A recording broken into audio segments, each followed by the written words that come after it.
there are several paintings inspired by this speech in the Renaissance, and it became known as the Choice of Hercules. And then it got forgotten about again, and now people are kind of like starting to discover it again.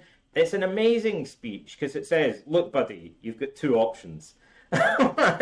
Basically, like either you make an effort to try and live a life of principle, or you just don't bother, like, and you just kind of play it by ear and go with the flow, and you'll be guided by your desire for pleasure and an easy life and all that. And the odd thing, like it's a paradox, because the goddesses, Kakia, the goddess of ice, says, look, if you follow my road, then you can live a life of pleasure, you can lie in bed all day, you'll be waited on and served by the labour of other men, I'll make you a king, yada, yada, yada. And then Arete, the goddess of virtue, says, I'm going to give you a heads up and warn you, if you follow my path, you're not going to have any of that. You have it all taken away from you.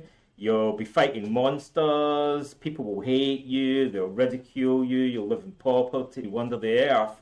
She says, but at the end of it, you'll look back and how you'll have the potential to view yourself as having conquered and achieved something and become a hero.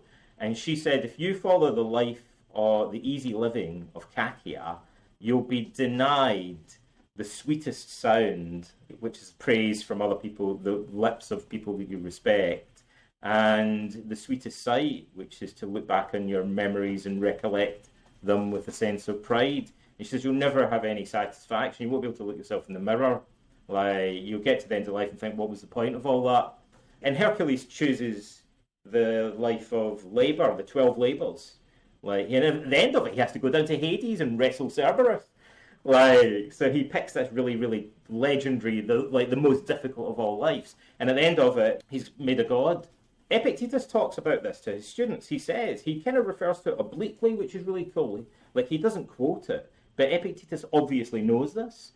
And he says to his students, and just they all take this for granted, he says, look, if Hercules had just lain in bed and snuggled under the covers, he wouldn't even be worthy of the name Hercules. You would have forgotten who he was. He wouldn't be a hero. It was only because he went out and was ridiculed by other people, persecuted by them, and had to overcome all these obstacles that you hold him up and admire him and revere him. So you all admire this guy as a hero, but you would never choose this life for yourself.